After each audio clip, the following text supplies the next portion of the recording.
The jungle of Vietnam has always been much more than just trees, foliage, and moisture.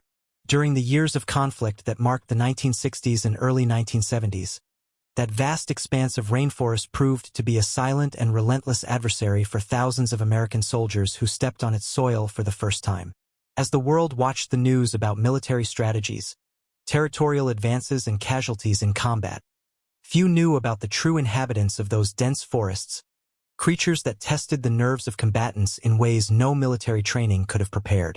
This is the untold story of the Vietnam War, a narrative about how wild nature became an invisible battlefield, where every sound, every move, and every shadow could spell mortal danger. When the first American contingents landed in Southeast Asia, they arrived equipped with the best weaponry that military technology of the time could offer. Automatic rifles, grenades, advanced communication equipment, and constant air support were part of the arsenal.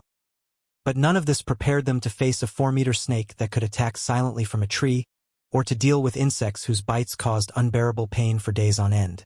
The Vietnamese jungle was home to some of the most dangerous and adapted species on the planet, and they made no distinction between American soldiers, local fighters, or any other human being who invaded their territory. Before we even touch on questions about submissions or comments, let's dive deep into this fascinating story. Oh, and if you are enjoying this content, do not forget to subscribe to the channel and leave in the comments the time you are watching this documentary. Now, let's begin our journey through the most fearsome jungles in Southeast Asia. The first thing that struck the soldiers as they entered the jungle was the oppressive heat. Temperatures that easily exceeded 35 degrees Celsius, combined with humidity close to 100%, created a suffocating atmosphere. Sweat was constantly dripping, soaking uniforms and equipment.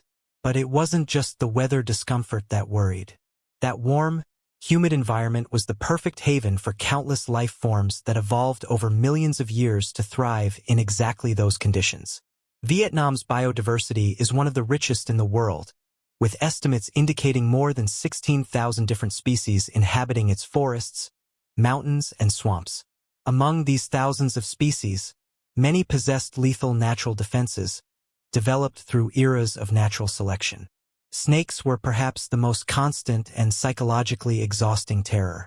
Vietnam is home to more than 200 species of snakes, and approximately 30 of them are poisonous enough to pose serious danger to an adult human. The reticulated python, one of the largest snakes in the world, can reach lengths of more than 6 meters and weigh more than 70 kilograms. Although not poisonous, its constricting force is extremely powerful. Reports of soldiers describe terrifying encounters with these giants, often discovered curled up in branches above the tracks, virtually invisible among the dense vegetation. A false move, a careless step, and the soldier could find himself in an extremely dangerous situation. But it was the venomous snakes that really kept the fighters on permanent alert. The Asian viper, known locally by various names, was particularly feared. This snake has an extremely sophisticated heat detection system, thermoreceptor organs located between the eyes and the nostrils that allow it to detect warm-blooded prey even in total darkness. For a soldier moving through the jungle at night, this meant that the snake could locate it long before he had any chance to see it. The venom of these vipers is hemotoxic, causing tissue necrosis, internal bleeding, and severe pain. Without proper treatment, a bite posed serious risk, and deep in the Vietnamese jungle, prompt medical treatment was often impossible to obtain. The kite snake, another deadly inhabitant of these forests, possesses one of the most potent neurotoxic poisons among all land snakes.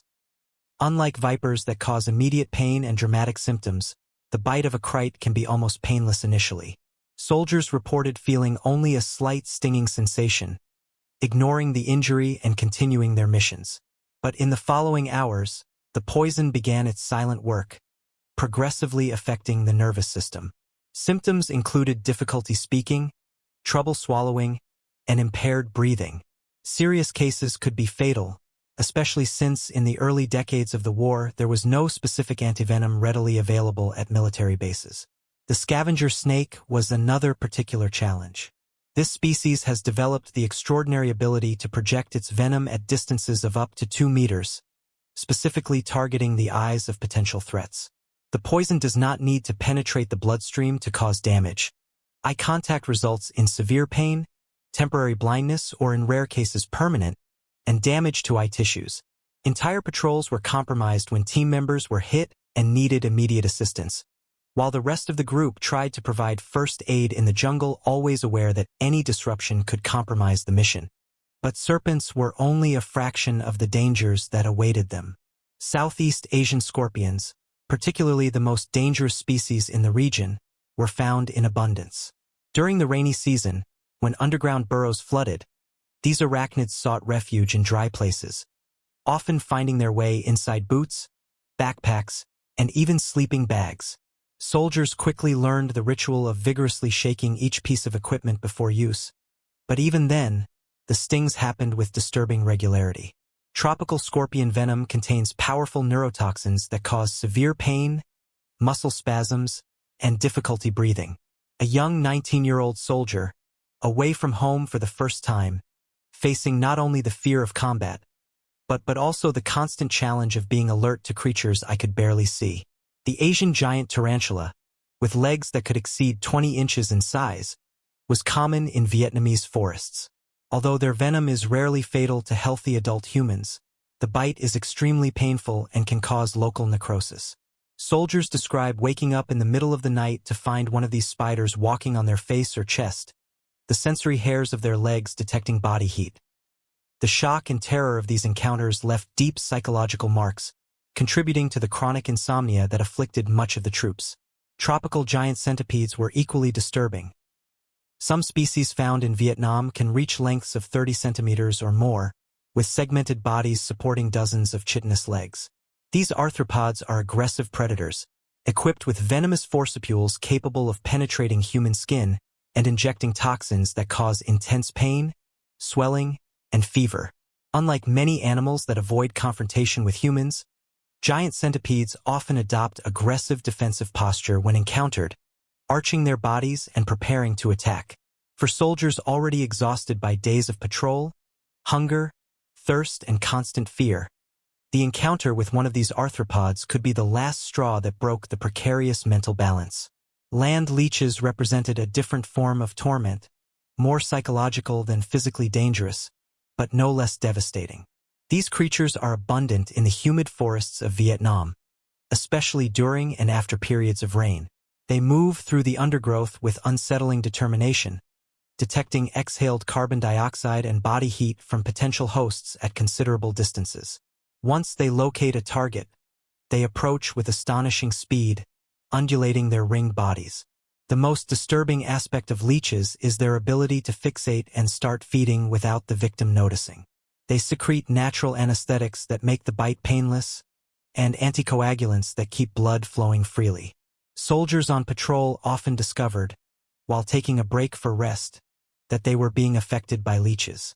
The presence of these skin-bound creatures was psychologically disturbing even to the most hardened combatants. Improper removal of leeches could cause complications and infections. The wounds continued bleeding for prolonged periods due to natural anticoagulants, staining uniforms. In some cases, soldiers developed anemia that compromised their ability to perform their duties. Mosquitoes posed perhaps the most democratic and persistent threat. Present in dense clouds, especially at dawn and dusk, these insects were not just an irritation. They were vectors of devastating diseases that incapacitated more soldiers than many battles. Malaria was endemic in much of Vietnam, and despite prophylactic regimens of anti-malarial drugs, thousands of soldiers contracted the disease. The symptoms are debilitating. Very high fevers alternating with violent chills, intense headaches, nausea, and extreme weakness. A soldier with malaria became a burden to his unit, unable to carry his own weight, let alone equipment or wounded companions. Dengue, another mosquito-borne disease, was known among soldiers as bone-breaking fever due to the intense joint and muscle pain it caused. Japanese encephalitis, although less common, was particularly feared because it could result in permanent brain damage and serious consequences. The soldiers applied repellents constantly, but the torrential sweat washed them away within minutes. Mosquito nets were essential for sleep, but in combat situations or on deep reconnaissance patrols, there was often no time or security to properly arm them. The Asian giant hornets were terror of another magnitude altogether. With body length that could exceed 5 centimeters and even larger wingspan, these insects are the largest hornets in the world. Their colonies, which can house hundreds of individuals, are fiercely defended. The sting of a giant hornet can be up to 6 millimeters long, and unlike bees, they can sting repeatedly. The venom contains a complex mixture of toxins, including tissue-destroying enzymes and neurotoxic compounds. A single sting is described as a pain similar to a hot nail being nailed to the flesh, but the real danger comes with multiple stings. There are documented reports of soldiers accidentally disturbing giant hornet nests during patrols. The result was extremely disturbing. The insects attacked en masse, stinging any exposed part of the body, and their powerful jaws could even bite through thin tissue. Soldiers had to flee quickly, but hornets aggressively pursued them over great distances. Some fighters received multiple stings, resulting in severe allergic reactions and, in extreme cases, fatal consequences. The psychological trauma of such encounters was profound, with survivors developing intense phobias towards any flying insect. Tropical fire ants were another constant torment. Smaller than their most famous South American relatives, fire ants are no less aggressive. Their massive colonies, some containing millions of individuals, build complex nests both above and below ground. When a colony is disturbed, either by a careless step or by the establishment of a military position, thousands of ants respond instantly. They climb legs and bodies with frightening speed, and when a certain number reach the victim, they attack simultaneously in response to chemical pheromones. The sting of a fire ant feels like an ember touching the skin, hence the name. But a single ant is rarely alone. Soldiers describe feeling sudden bursts of pain all over their bodies when dozens or hundreds of ants were stinging at once. The pustules that form at the sites of the stings itch intensely for days, and secondary infections were common in the constant humidity of the jungle. Some soldiers have developed severe allergic reactions to repeated stings, with each subsequent exposure producing more severe symptoms. But not all dangers came from small creatures. Vietnam is also home to some of Asia's most formidable predators. Tigers, although rare and generally avoiding humans, still inhabited the most remote regions of Vietnamese forests. There are unconfirmed but persistent reports of isolated soldiers disappearing under circumstances that suggested predation by big cats. Huge footprints found near encampments, deep growls heard in the darkness, and occasionally, fleeting visions of massive, striped shapes moving between trees fed legends and fears. Leopards were more common and, although smaller than tigers, equally dangerous when cornered or protecting young. These felines are masters of ambush, able to move through the jungle in absolute silence and attack from trees with impressive strength. They are extremely efficient predators with powerful jaws and claws. Most encounters happily ended with the animal fleeing, but the ever-present possibility of a predatory attack contributed to the constant psychological strain. Bears also inhabited the Vietnamese forests, particularly in the northern mountainous regions. The Asian black bear and the Malay bear, although omnivores, can be extremely dangerous when surprised or when they feel their young are threatened. With impressive strength and claws that serve to dig and defend themselves, these animals commanded respect and caution. Soldiers learned to make constant noise while crossing bear territory, hoping to avoid surprise encounters. But in combat situations where silence was essential for survival, this precaution was impossible. Wild boars, found in abundance throughout the region, were surprisingly dangerous. Adult males could weigh more than 200 pounds, with sharp fangs capable of inflicting serious injury. When frightened or cornered, wild boars attacked with surprising ferocity, investing at considerable speeds. There were documented cases of soldiers being injured by boars, especially during night patrols when visibility was minimal. Saltwater crocodiles, the largest living reptiles on the planet, inhabited the mangrove and estuary systems of southern Vietnam. Adult males can reach lengths greater than 6 meters and weigh more than 1 ton. Its bite force is the most powerful among all living animals, capable of crushing bones with pressures exceeding thousands of pounds per square centimeter. Military operations that involved crossing rivers or navigating coastal areas always carried the risk of encounters with these ancestral predators. Crocodiles use hunting techniques that have evolved over millions of years, and any encounter with these creatures in their natural habitat was considered extremely dangerous. Sea snakes, found in coastal waters, possessed some of the most potent poisons of all snakes. A minimal amount of the venom of certain species has extremely high potency. Fortunately, these snakes were generally docile and rarely bitten, but for soldiers engaged in amphibious or coastal reconnaissance operations, the possibility was always present. The knowledge that a bite would be extremely serious weighed on the minds of everyone involved. But perhaps the most insidious organisms were not those that could be seen, but those microscopic or parasitic that invaded the body without any visual warning. Roundworms, tapeworms, and a variety of other worms found their way into the soldiers' digestive systems through contaminated water, undercooked food, or simply through contact with infected soil.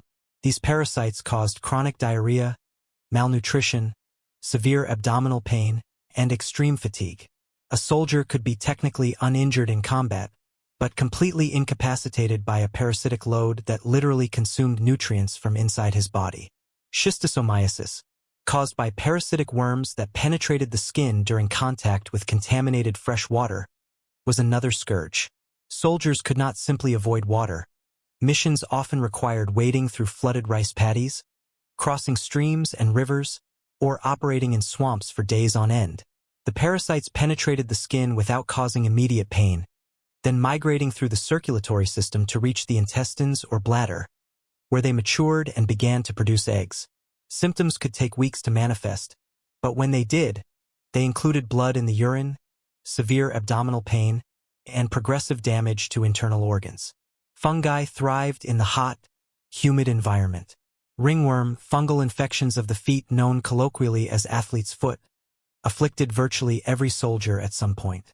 But in the Vietnamese climate, these infections rarely remained superficial. Constantly moist skin cracked and bled, creating entryways for secondary bacterial infections. Severe cases progressed to cellulitis, a bacterial infection of the subcutaneous tissue that caused intense redness, painful swelling, and fever. Without proper antibiotic treatment, cellulitis could progress to sepsis, a potentially fatal condition. Tropical ulcers were another consequence of the combination of moisture, heat, parasites, and bacteria. Small cuts or abrasions, which in temperate climates would heal in days, in Vietnam turned into open wounds that expanded and deepened. Ulcers could reach worrying dimensions. The pain was constant and debilitating, and secondary infections were common. Some soldiers developed multiple ulcers simultaneously, turning the simple action of walking into a painful challenge. The psychological impact of all these natural dangers cannot be underestimated. Soldiers arrived in Vietnam prepared to face enemy combatants, trained in jungle warfare tactics, familiar with their weapons and equipment. But no one adequately prepared them for the reality of living in an environment where every step could result in encountering a poisonous snake, where every night sleeping meant sharing space with scorpions and centipedes, where every meal could be contaminated with parasites, and where every minor injury had the potential to become a medical emergency. The constant stress of surveillance not only against human combatants, but also against 1,000 different natural threats, led to a state of chronic hypervigilance. Soldiers developed exaggerated startle reflexes, reacting violently to any unexpected touch or sudden movement. Sleep, already interrupted by guard shifts and occasional bombardments, became further fragmented by the fear of waking up with a snake in the net or a spider on its face. Chronic sleep deprivation impaired judgment, reflexes, and mental health. Many veterans report that decades after returning home, they still experience flashbacks not of combat, but of encounters with Vietnamese wildlife. The sound of an insect buzz can trigger vivid memories of swarms of hornets. The sight of a harmless snake in a zoo can trigger panic attacks. The trauma came not only from the war waged by humans, but also from the war that nature itself seemed to wage against the human invaders from its domain. Military authorities gradually recognized the seriousness of these non-combatant threats. Training programs have been expanded to include identification of dangerous species and first aid procedures for bites, stings, and stings. Specific antivenoms began to be stockpiled in medical bases, although the logistics of maintaining adequate cooling in the tropical climate presented constant challenges. Illustrated field guides were distributed showing the most dangerous creatures, but in the chaotic reality of combat, few soldiers had the time or inclination to consult manuals when encountering a serpent or a hornet nest.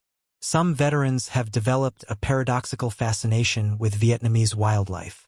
After months immersed in the jungle, they began to understand and even respect the creatures with whom they shared that environment. They recognized that the animals were not malevolent or specifically anti-human. They were simply living their lives, defending territories, hunting prey, and avoiding predators as they had done for millions of years before humans arrived. The soldiers were the intruders, and many of the most dangerous creatures only attacked when they felt threatened or accidentally disturbed. There were stories of soldiers keeping non-venomous snakes as unit mascots, appreciating their ability to control rodent populations that would otherwise infest food supplies. Others have learned to identify and avoid high-concentration areas of certain dangerous species, developing near-supernatural intuition about where poisonous creatures are likely to be based on factors such as time of day, humidity, and vegetation type.